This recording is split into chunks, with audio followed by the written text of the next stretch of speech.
Praise the Lord, hallelujah. യേശുവേ നന്ദി, യേശുവേ സ്തോത്രം. ഇന്ന് നാം ധ്യാനിക്കുന്ന വചനഭാഗം പ്രഭാഷകന്റെ പുസ്തകം 11 അധ്യായം 24 വാക്യം.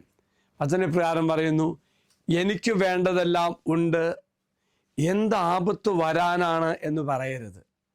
രണ്ട് കാര്യമാണ് പറയുന്നത്.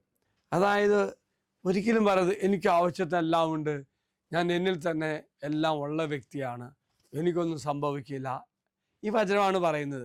പ്രിയമുള്ളവരെ, ഇങ്ങനെ പറയുമ്പോൾ ഇതൊരു അഹങ്കാരത്തിനും അലംഭാവത്തിനും എതിരുള്ള മുന്നറിയിപ്പായി ഈ വചനഭാഗം നമ്മൾ തിരിച്ചറിയണം. അതുകൊണ്ടാണ് സിയനായിലെ സെൻറ്റ് കാതറിൻ പറയുന്നുണ്ട്, ഈ അനുമാനം ആത്മാവാകുന്ന വൃക്ഷത്തിൻ്റെ പേരിൽ വിഷം കുഴിച്ചിടുന്ന പോലെയാണ്. നാം അതിനെ വളരെ ശ്രദ്ധയോടും വിനയത്തോടും കൂടി പിഴുതെറിഞ്ഞില്ലെങ്കിൽ അതൊടുവിൽ ആത്മാവ് നശിപ്പിക്കുമെന്നാണ് പറയുന്നത്. പ്രിയമുള്ളവരെ, ഈ വചനഭാഗത്ത് ചിന്തിക്കുമ്പോൾ നമുക്ക് ആവശ്യത്തിന് ഉണ്ടെന്നോ നമുക്ക് മോശമായി ഒന്നും സംഭവിക്കില്ല എന്നും കരുതരുതെന്ന് നമ്മെ ഓർമ്മിപ്പിക്കുകയാണ്. കാരണം കർത്താവ് നമ്മുടെ പ്രവൃത്തിക്ക് അനുസരിച്ച് പ്രതിഫലം നൽകുവാൻ കഴിയും. എനിക്കിത് മതിയെന്നും ഭാവിയിൽ എനിക്കെന്ത് സംഭവിക്കും, ഒരു ദുരന്തം സംഭവിക്കില്ല എന്ന് ചിന്തിക്കരുതെന്നുള്ള ഒരു വാണിംഗ് ആണ് ദൈവം തരുന്നത്. ഈ തരം അപകടമായ ഒരു മനോഭാവം തമ്പുരാൻ്റെ പരമാധികാരത്തെ അംഗീകരിക്കുന്നതിൽ നാം പരാജയപ്പെടുകയാണ്. ഈ വചനഭാഗം എളിമയും സ്വന്തം പരിമിതികളെയും തിരിച്ചറിയുന്നതിനും ദൈവത്തിലുള്ള ആശ്രയത്തെ പ്രോത്സാഹിപ്പിക്കും ഒന്നാണത്. മറക്കരുത്, കർത്താവ് വ്യക്തികളുടെ നിലവിലെ സാഹചര്യങ്ങളെ അടിസ്ഥാനമാക്കിയല്ല, മറിച്ച് പ്രവൃത്തിയിൽ അനുസരിച്ചാണ് പ്രതിഫലം നൽകുകയോ ശിക്ഷിക്കുകയോ ചെയ്യുന്ന കാര്യം ഓർമ്മിപ്പിക്കുകയാണ്. സമത്വത്തെ തുടർന്ന് പ്രതികൂല സാഹചര്യങ്ങൾ എളുപ്പത്തിൽ ഉണ്ടാകുമെന്ന കാര്യം കൂടുതൽ ശക്തമായി നമ്മൾ ഓർമ്മിപ്പിക്കുകയാണ്.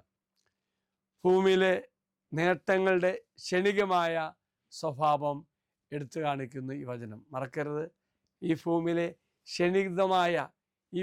ക്ഷണികമായ സ്വഭാവം എടുത്തു കാണിക്കുന്നു. പ്രത്യേകിച്ച് ഓർക്കുക പ്രിയമുള്ളവരെ, കർത്താവിൻ്റെ ന്യായവിധി വേഗത്തിലും ഉറപ്പായും ഉള്ളതാണെന്നും മരണസമയത്ത് നാം നമ്മുടെ പ്രവൃത്തികൾക്കനുസരിച്ച് വിധിക്കപ്പെടുമെന്നും പറയാണ്. യേശുവിലേറ്റവും പ്രിയമുള്ളവരെ, നമുക്ക് അഹങ്കരിക്കാനൊന്നുമില്ല. ഞാൻ എന്നെ തന്നെ എല്ലാം നേടിയെന്ന് പറയാൻ നമുക്കൊന്നുമില്ല. കർത്താവിന് ഒരു നിമിഷം മതി. എങ്കിൽ ദൈവത്തോട് ചേർന്നുകൊണ്ട് എളിമപ്പെട്ടുകൊണ്ട് ജീവിക്കുവാൻ നമുക്ക് സാധിക്കട്ടെ എന്ന് പ്രാർത്ഥിക്കുന്നു. അച്ഛൻ ഒരു നിമിഷം നിങ്ങൾക്ക് വേണ്ടി പ്രാർത്ഥിക്കാം.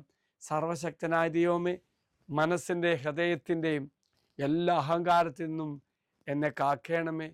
എല്ലാത്തിനും ഞാൻ അങ്ങേ ആശ്രയിക്കുന്നുവെന്നും എനിക്ക് എന്നെ തന്നെ ഒന്നും ചെയ്യാൻ കഴിവില്ല എന്ന ബോധ്യം മനസ്സിലാക്കുവാൻ എന്നെ സഹായിക്കണമേ. ഈശോയെ, എളിമയുടെ ഹൃദയം നൽകി എന്നെ അനുഗ്രഹിക്കണമേ. എളിമയുടെ മകുടമായ പരിശുദ്ധ അമ്മേ, എനിക്കെന്നെ മാധ്യസ്ഥം പ്രാർത്ഥിക്കണമേ. നമ്മുടെ കർത്താവായ മിശിഹായുടെ പിതാവായ ദൈവത്തിൻ്റെ സ്നേഹവും പരിശുദ്ധാത്മാവിൻ്റെ സഹവാസവും നാം എല്ലാവരോടും കൂടി ഉണ്ടായിരിക്കട്ടെ, ഇപ്പോഴും എപ്പോഴും എന്നേക്കും. ആമേൻ. ഒരു നല്ല ദിവസം ആശംസിക്കുന്നു. എല്ലാവരും കർത്താവ് അനുഗ്രഹിക്കട്ടെ. Praise the Lord.